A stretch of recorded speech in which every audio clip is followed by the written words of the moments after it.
பேசுவது, இடப்பங்கீடு அப்படின்னு பேசுவது எல்லாம் பிஸியா இருக்காங்க. கனிமொழி ராகுல் காந்தியை போய் நேராக மீட் பண்ண போயிட்டாங்க. டெல்லிக்கு போய் ராகுல் காந்தியை மீட் பண்ணி இந்த தமிழ்நாடு அரசியல் நிலவரம் குறித்து எல்லா விஷயங்களும் பேசி அண்ணன்னா யாரு, முதல்வர் ஸ்டாலின் சொன்ன செய்தியோடு அங்க போய் அவங்க நேரடியாக பேசிட்டாங்க. இது ஒரு புதிய மாற்றத்தை நீங்க பார்க்க முடியுது. ஏன்னா அவங்க ஏற்கனவே திமுக என்ன சொன்னுச்சுன்னா, இந்த தேர்தல் கதாநாயகி தேர்தல், அப்படி கதாநாயகன் தேர்தல்னு பேசுறது போய் கதாநாயகி தேர்தல் அப்படின்னா மகளிருக்கு முக்கியத்துவம் கொடுக்கிற ஒரு தேர்தலாக பார்க்கப்படும். மகளிருக்கு அதிக சலுகைகள், பல்வேறு நலத்திட்ட விஷயங்கள், அறிவிப்புகள், பல்வேறு விஷயங்களை செய்வதற்கு திமுக தயாராயிடுச்சுன்னு இதன் மூலமா நம்ம தெரிஞ்சுக்க முடியுது.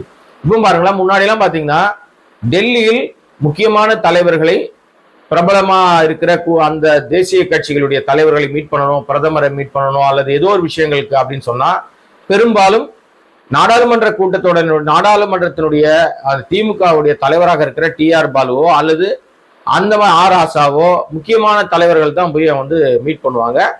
ஒரு 4 பேர் போறாங்க, திருச்சி சிவா இவங்க எல்லாம் போறாங்க அப்படின்னா அந்த குழுவுல கனிமொழி இடம் பிடிச்சிருப்பாங்க. ஆனால் கனிமொழி மட்டும் தனியா போய் பேசியதாக இல்லை.